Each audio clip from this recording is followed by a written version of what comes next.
असां खां तो राणा रूह पलियो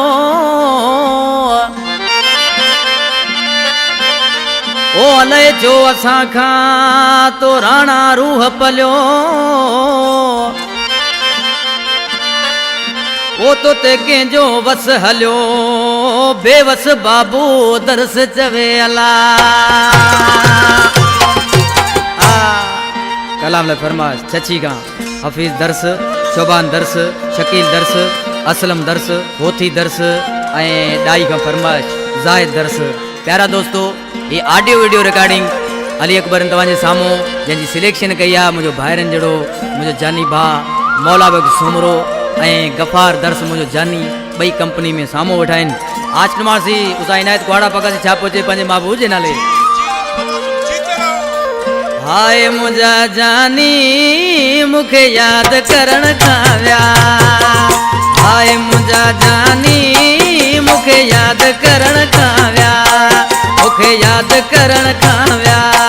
याद बस पराए थिया मूंखे यादि करण खां विया याद बस पराए थिया हाय मुंहिंजा जानी मूंखे यादि करण खां विया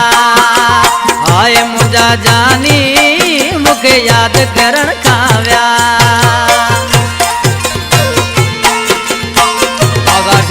जानी वाह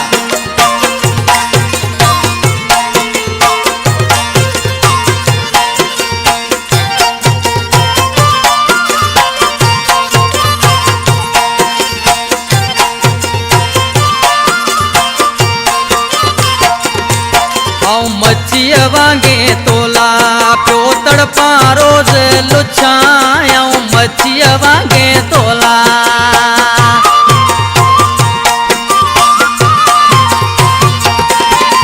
मच्छीअ वांगे तोला पियो तड़पा रोज लुछां हर ईंदल वेंदल माण्हू खां बार बार तूं जो पुछां हाय मुंहिंजा जानी मूंखे यादि करण खां विया हाय मुंहिंजा जानी मूंखे यादि करण खां विया।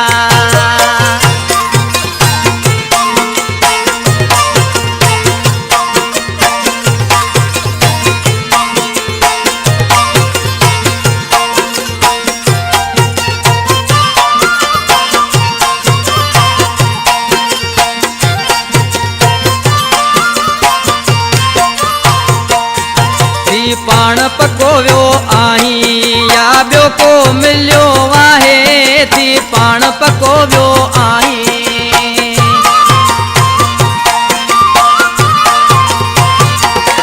थी पाण पको वियो आहीं या ॿियो को मिलियो आहे सची ॻाल्हि कर तूं सोणा या दिलि खे पलियो आहे हाय मुंहिंजा जानी मूंखे यादि करण खां विया हाय मुंहिंजा जानी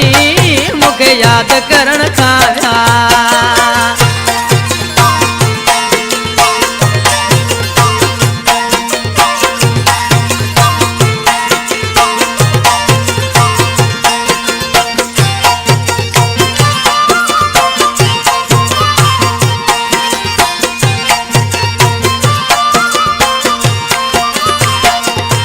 वफ़ा उर्स चवे दरस थियो एडन बेतरस वफ़ा उर्स चवे दरस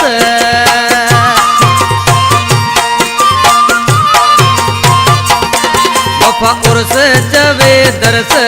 थियो एडन बेतरस ॻोठ चची में पियो निहारियां रोज़ अचण वञण जा गस हाय मुंहिंजा जानी मूंखे यादि करण खां विया हाय मुंहिंजा जानी मूंखे यादि करण खां विया मूंखे यादि करण खां विया या त वस पराए थिया मूंखे यादि करण खां विया या त वस पराए थिया हाय मुंहिंजा जानी